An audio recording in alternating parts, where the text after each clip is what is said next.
রংপুরের গঙ্গাচড়ায় গৃহবধূকে সংঘবদ্ধ ধর্ষণ ও ভিডিও ধারণ করা হয়। এ ঘটনার 1 মাস পর বিষয়টি এলাকায় জানাজানি হলে লজ্জায় ওই গৃহবধূ আত্মহত্যা করেন। এদিকে ধর্ষণ ও আত্মহত্যার ঘটনায় 5 জনকে আসামি করে একটি মামলা করেছে ভুক্তভোগীর পরিবার।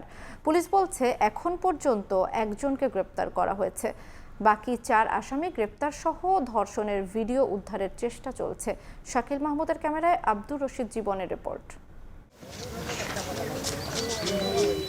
গত 9 জুন দুপুরে রান্নার জন্য পাট শাক তুলতে গেলে রংপুরের গঙ্গাচড়া উপজেলার গাউসিয়া এলাকার এক গৃহবধূকে ধর্ষণ করে একই এলাকার জামাল মিয়া ও আজিজুল ইসলাম।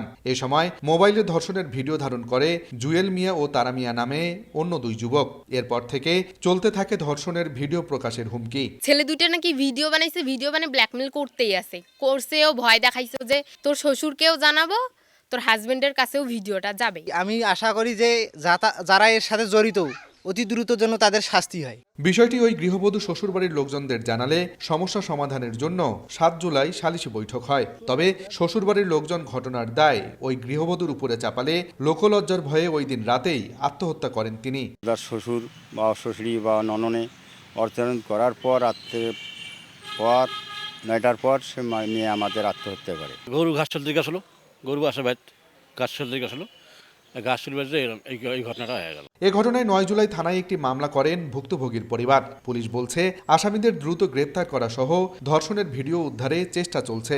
আমরা অলরেডি 1 জন আসামিকে অ্যারেস্ট করেছি এবং ঘটনার সাথে জড়িত যারা অন্যান্য আসামিরা আছে তাদেরকে গ্রেপ্তারের জন্য আমাদের জোর তৎপরতা অব্যাহত আছে। আমরা খুব অল্প সময়ের মধ্যেই অন্যান্য অভিযুক্তদের অ্যারেস্ট করে আদালতের সোপর্দ করতে সক্ষম হব ইনশাআল্লাহ। আত্মহত্যার প্ররোচনার অভিযোগে গৃহবধূর শ্বশুর হামিদুল ইসলামকে গ্রেপ্তার করে কারাগারে পাঠিয়েছে পুলিশ। আব্দুর রশিদ জীবন, সময় সংবাদ, রংপুর।